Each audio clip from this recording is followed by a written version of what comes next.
आइए अग्रिम छंद की ओर चलते हैं।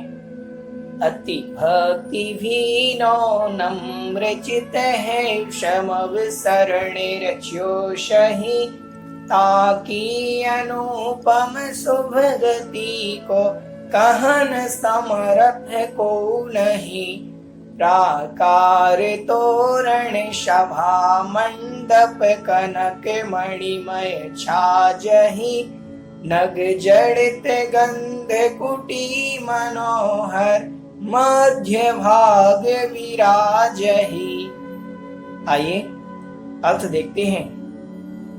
वह कुबेर अति भक्ति भीनो, अति मतलब अत्यंत भक्ति से, भीनो मतलब भीगा हुआ, अत्यंत भक्ति से युक्त, अत्यंत भक्ति से भीगा हुआ, नम्र चित्त होता हुआ, अपने मन को नम्र स्वभावी, बड़ा नम्र स्वभावी होता हुआ, शमव शरण रच्यो सही, शमव शरण की रचना करता है, और ताकि अनुपम शुभ गति को, उसकी उस अनुपम उपमा से रहित उस शुभ गति को मतलब तीव्र उस कार्य को, कहन समर्थ को नहीं, जो शमव शरण की रचना कर रहा था उस कार्य को कहने में कोई समर्थ नहीं है।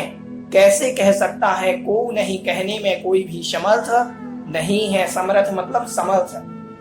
प्राकार, वहां की प्राकार मतलब चार दीवारी, वहां की दीवारें। तोरण मतलब वहां के तोरण द्वार। सभा मंडप, और वहां का सभा मंडप। कनक मणिमय छाजही, कनक मतलब स्वर्ण से, सोने से, और मणिमय मतलब मणियों से, छाजही मतलब शोभायमान था। और नग जड़ित, नग मतलब रत्नों से, जड़ित मतलब युक्त। गंध कुटी, वहां की रत्नों से सहित गंध कुटी मनोहर थी, मन को हरने वाली थी, जो मध्य भाग, उस शमव शरण के मध्य भाग मतलब बीच सेंटर में, विराजही मतलब सुशोभित थी। वहां पर उस शमव शरण के मध्य में रत्नों से जड़ित गंध कुटी सुशोभित थी।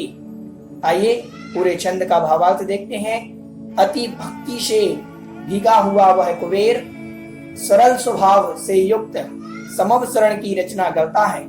उसके उस कार्य की प्रशंसा के लिए कोई, उसको कहने के लिए कोई भी समर्थ नहीं है। और वहां पर कह रहे हैं, वहां की जो समव शरण की रचना हुई है, तो वहां की जो चार दीवारी है, तोरण द्वार है, सभा मंडप है, जो स्वर्ण और मणियों से सुशोभित है, और उसने जो निर्माण, नग जड़ित मतलब रत्नों से जड़ित, वह गंध कुटी मन को हरने वाली है, जो समव शरण के मध्य भाग में विराजित है, सुशोभित है। आइए अग्रिम छंद का उच्चारण करते हैं। सिंहासनता मध्य वन्यो अद्भुत दीपे, ता परिवार जिरचो प्रभा दिन करे छिपे, तीन छत्र सिर शोभित 64 चमर जी, महाभक्ति जुत ढोरते हैं तह अमर जी। आइए छंद का अर्थ देखते हैं। हमने पूर्व छंद में देखा था कि उस कुबेर ने वहां पर आकर के समव शरण की रचना की और गंधकुटी बनाई। उस गंधकुटी में बीच में सिंहासन ता मध्य, उस गंधकुटी के बीच में सिंहासन विराजमान है। ता मध्य मतलब उस गंधकुटी के मध्य में, बीच में। वन्यो मतलब बना हुआ है, जो कैसा है? अद्भुत दिपे, अद्भुत दिपे मतलब दिखाई दे रहा है, वह अद्भुत दिखाई दे रहा है। और तापर मतलब उस सिंहासन पर, तापर मतलब उस सिंहासन पर, वारिज मतलब कमल, उस सिंहासन पर एक कमल है। रच्यु मतलब रचना की गई है, उस सिंहासन के ऊपर एक कमल की रचना की गई है। जो कमल कैसा है? प्रभा दिनकर छिपे, जो प्रभा मतलब कांति को, दिनकर मतलब सूर्य की, छिपे मतलब छिपा रहा है। जो कमल है वह सूर्य की कांति को भी छुपा रहा है, सूर्य की कांति को भी लज्जित कर रहा है। और उस समव शरण में जब उसने निर्माण किया तो कैसा लग रहा है? 3 छत्र, वहां भगवान के मस्तक पर 3 छत्र, सिर, उनके सिर पर 3 छत्र मस्तकों पर ही शोभित मतलब शोभायमान हो रहे हैं। क्या 64 चवर जी और 64 चवर भगवान के चारों ओर 64 चवर शोभायमान हो रहे हैं। महाभक्ति जो 64 चवर हैं वह महाभक्ति से युक्त, जुत मतलब युक्त होते हुए, ढोरत मतलब ढो रहे हैं, उनको धुला रहे हैं। तहा मतलब वहां पर, अमर जी मतलब देवतागण वहां पर 64 चवरों को ढुरा रहे हैं। कौन? देवतागण 64 चवर लिए हुए भगवान की सेवा में खड़े हुए हैं। इस प्रकार से छंद का अर्थ हुआ। छंद का भावार्थ देखते हैं कि उस गंध कुटी के मध्य भाग में सिंहासन बना हुआ है जो अद्भुत दिखाई दे रहा है, और उस सिंहासन के ऊपर कमल की रचना की गई है, और वह कमल सूर्य की भी कांति को छिपा रहा है। आपके मस्तक के ऊपर 3 छत्र सुशोभित हैं और 64 चवरों को लिए हुए, महाभक्ति से भरे हुए, महाभक्ति से युक्त ढुरा रहे हैं उन 64 चवरों को। 64 चवर लिए हुए हैं। कौन? अमर मतलब देवतागण। देवतागण 64 चवरों को लिए हुए हैं। आइए अग्रिम छंद का उच्चारण करते हैं। प्रभु तरन तारन कमल ऊपर, अंतरिक्ष विराजिया, यह वीतराग दशा प्रत्यक्ष विलोकी, भविजन सुख लिया। मुनि आदि द्वादश सभा के, भवि जीव मस्तक नायक, बहुभांति बारंबार पूजे, नमे गुण गण गायिक। आइए छंद का उच्चारण अर्थ देखते हैं। प्रभु तरण तारण, हे प्रभु आप तरण तारण हैं, स्वयं तो तर गए और दूसरों को तारने वाले हैं। आप उस कमल के ऊपर, जो कमल पूर्व में इंद्र ने रचा, वहां पर कुबेर ने रचा, उस कमल के ऊपर अंतरिक्ष विराजिया, अंतरिक्ष मतलब स्वतः ही हवा में विराजमान हुए। आपने उस कमल को भी स्पर्शित नहीं किया। कमल के ऊपर भी 4 अंगुल उस कमल से ऊपर आप विराजमान हुए।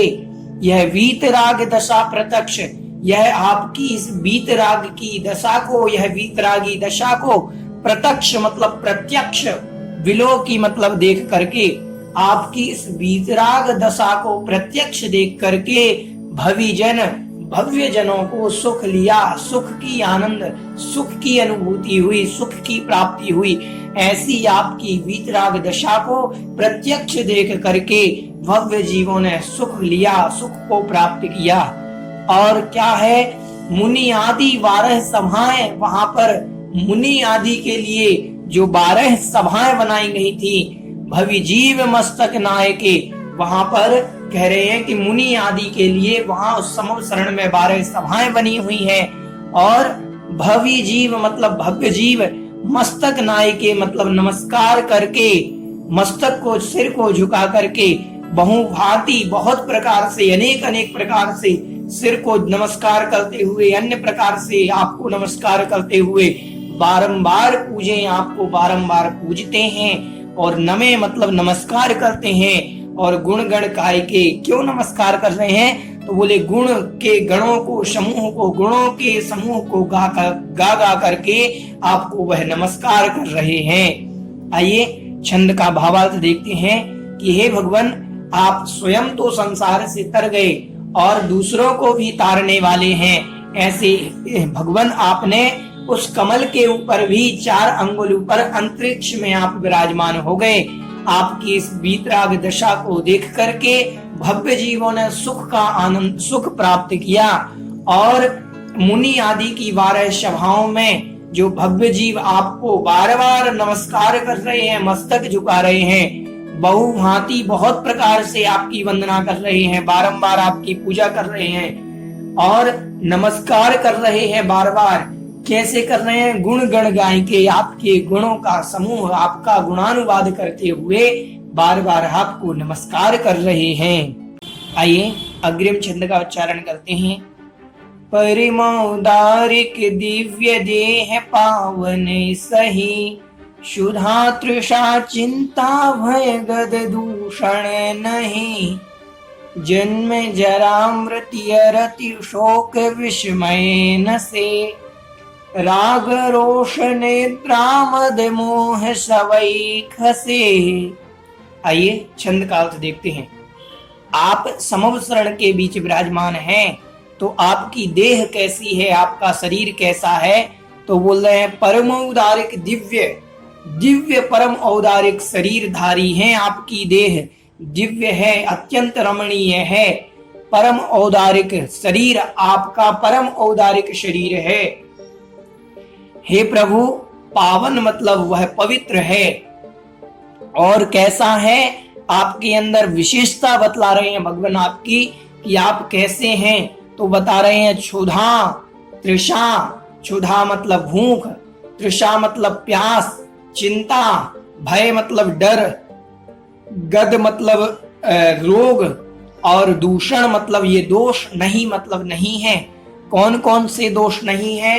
आपके अंदर क्षुधा नहीं है, तृषा नहीं है, चिंता नहीं है, भय नहीं है, गद मतलब रोग नहीं है किसी प्रकार का, आपका जन्म नहीं है, आपका जरा मतलब बुढ़ापा नहीं है, आपकी मृत्यु मतलब मृत्यु नहीं है, अरति नहीं है, शोक नहीं है, विस्मय से विस्मय को भी आपने नष्ट कर दिया है, विस्मय मतलब आश्चर्य को भी आपने नष्ट कर दिया है, राग रोष मतलब क्रोध भी नहीं है, निद्रा भी नहीं है, मद मतलब अहंकार भी नहीं है, मोह इन सब को खशे मतलब आपने दूर कर दिया है, नष्ट कर दिया है, हटा दिया है।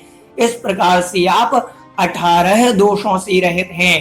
तो यहाँ पर बतला रहे कि हे परमोदारिक दिव्य देह आपकी है, भगवान आपकी ऐसी देह है, और आपके अंदर 18 दोष कौन कौन से? तो बता रहे क्षुधा तृषा चिंता भय, गद मतलब रोग, जन्म जरा मृत्यु, अरति शोक, विस्मय, राग रोष मतलब क्रोध, निद्रा मद और मोह, ये सब 18 दोषों से आप रहित हैं।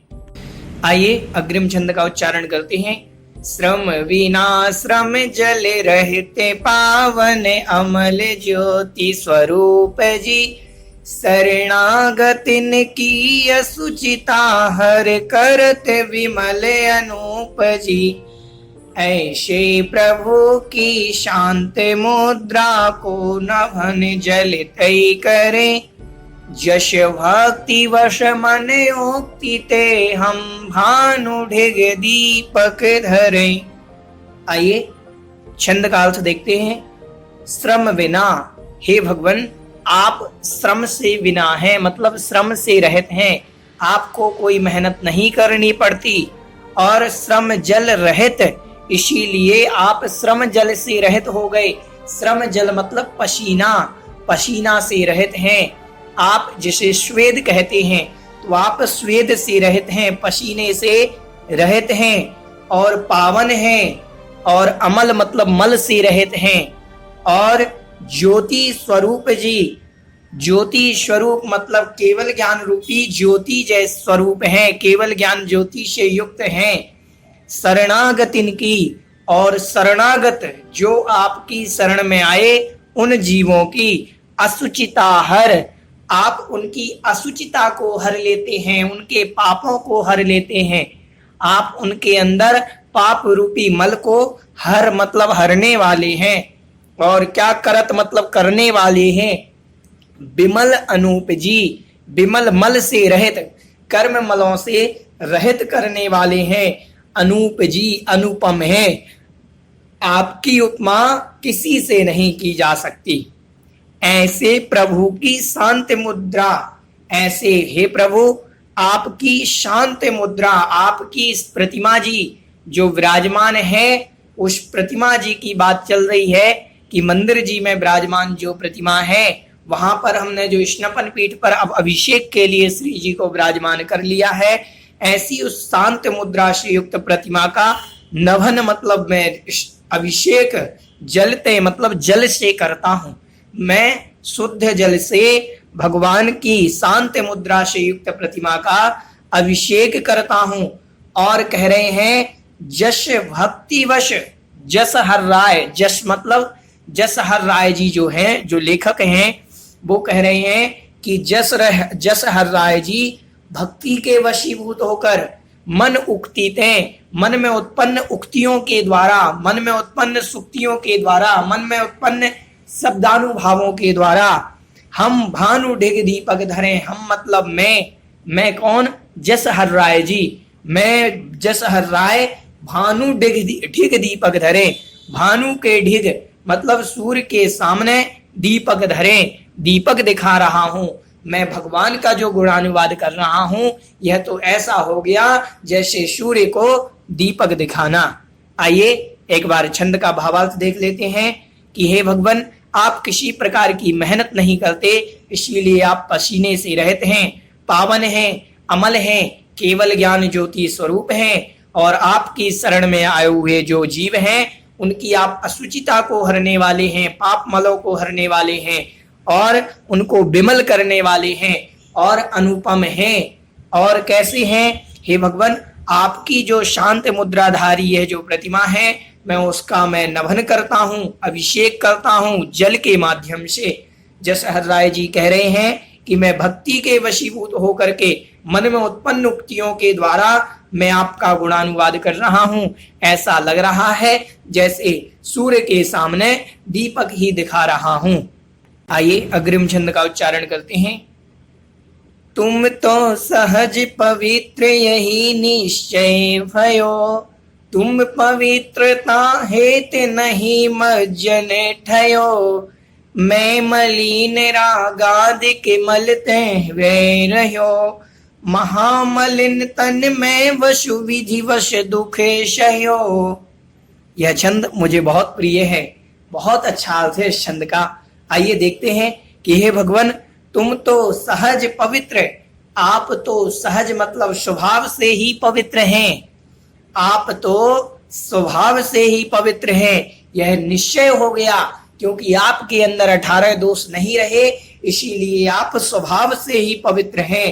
तुम पवित्रता हेत नहीं मज्जन ठयो, आपकी पवित्रता के लिए मैं यह मज्जन मतलब मैं आपकी पवित्रता के लिए मैं यह कार्य नहीं कर रहा हूं, आपकी पवित्रता के लिए मैं आपका परिमार्जन नहीं कर रहा हूं, आपकी पवित्रता के लिए आपकी मूर्ति साफ सुथरी दिखे, आप सुंदर दिखें, इसीलिए मैं आपका प्रक्षाल नहीं कर रहा हूं। तो मैं किस लिए कर रहा हूं? तो कह रहे मैं मलिन रागादिक मलते हैं रहियो, ये भगवान मैं मलिन हूं, मैं मलित हूं, युक्त हूं, किससे? रागादिक से, मैं तो रागादिक से मलिन हूं, रागादिक मलते रहियो, मैं मलिन रहा, सहित रहा, किससे? राग द्वेष आदि मलिन से मैं मलिन रहा, इन मलों से मैं युक्त रहा, और महामलिन तन में वशु विधि वश दुख सहयो, और उससे भी महामलिन मतलब कौन है? तो राग द्वेष से भी महामलिन यह तन है, यह शरीर है। इस तन में वशु विधि 8 प्रकार के, वश मतलब वशीभूत होकर के, वशु विधि मतलब 8 प्रकार के, वश मतलब वशीभूत होकर के 8 प्रकार के क्या? तो वशु मतलब 8, विधि मतलब कर्म, 8 प्रकार के जो कर्म हैं, इन कर्मों के वश मतलब वशीभूत होकर के दुख सहयो, मैंने बहुत दुखों को पाया। इस प्रकार से बतला रहे हैं कि हे भगवान, आप तो स्वभाव से पवित्र हैं, यह निश्चय हो गया, क्योंकि आपके अंदर 18 दोष नहीं है, और मैं आपकी पवित्रता के लिए यह अभिषेक आपका प्रक्षालन आदि नहीं कर रहा हूं, बल्कि मैं राग द्वेष आदि मल से मलिन हूं, इसीलिए मैं आपका अभिषेक कर रहा हूं कि ये राग द्वेष आदि जो मल मेरे में लगे हुए हैं ये नष्ट हो जाएं, और मैं इस महामलिन शरीर में 8 कर्मों के वशीभूत होकर के बहुत दुखों को प्राप्त कर रहा हूं, दुखों को भोग रहा हूं। आइए अग्रिम छंद का उच्चारण करते हैं। वीत्यो अनंतो काल यह मेरी असुचिता ना गई, तिसे असुचिता हर एक तुम ही वरहु वांछा चित ठई, अब अष्ट कर्म विनाश सब मल रोष रागादिक हरौ, तन रूप कारागे ते उद्धार शिव वासा करो। आइए छंद काल से देखते हैं। वीत्यो अनंतो काल, हे भगवान मेरा अनंत काल बीत गया, यह मेरी असुचिता ना गई, मेरी फिर भी यह असुचिता, अपवित्रता, कर्म मलिनता मेरी दूर नहीं हुई। ये जो अपवित्रता है, कर्म मल मेरे जो अंदर भरे हुए हैं, ये कर्म मल मेरे से दूर नहीं हुए। अनंत काल बीत गया लेकिन मेरे अंदर जो विद्यमान कर्म मल है, जो असुचिता है, अपवित्रता है, वह दूर नहीं हो पाई। तिस असुचिता हर, उस असुचिता को हरने वाले, उस मल को हरने वाले, उन कर्म मलों को हरने वाले एक तुम ही, एकमात्र आप हो। हे भगवान आप ही एकमात्र ऐसे हो जो मेरे अंदर स्थित कर्म मलों की असुचिता को हरने वाले हो। भरहूं वांछा, हे भगवान मेरी इस वांछा को, मेरी इस इच्छा को भरो, पूर्ण करो।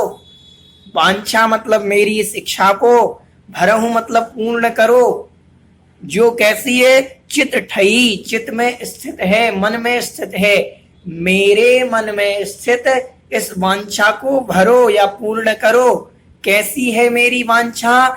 उस असुचिता को हरने की। ये भगवान मेरे कर्म मलों को हर लो, ये मेरी इच्छा है। मैं उस प्रकार से आगे कह रहे हैं कि वह कैसी है और वांछा, तो कह रहे अब अष्ट कर्म विनाश, हे भगवान मेरे 8 कर्मों का नाश कर दीजिए। सब मल रोष राग आदि हरो, सभी प्रकार के जो मल हैं, कर्म मल हैं, और रोष राग आदि जिसे कहा गया है, क्रोध राग आदि जो मल कहे गए हैं, उनको हरो, उनका हरण कर लो। और क्या करो भगवान आप? तन रूप कारागे हिते, तन रूप शरीर रूप कारागृह से, शरीर रूपी जेल से, शरीर रूप का कारागेह मतलब कारागृह, जेल, जेल से। तो यहाँ पर कह रहे हैं इस शरीर रूपी जेल से उद्धार मतलब उद्धार करो, निकालो। इस शरीर रूपी जेल से निकाल करके शिव वासा करो। शिव मतलब मोक्ष में, वासा मतलब स्थान, करो मतलब कर दो। शिव में मतलब मोक्ष में मेरा वास करा दो, मेरा निवास करा दो। मैं संसार रूप जेल रूपी शरीर को छोड़ करके मोक्ष रूपी स्थान पर निवास करूं, ऐसी भावना है।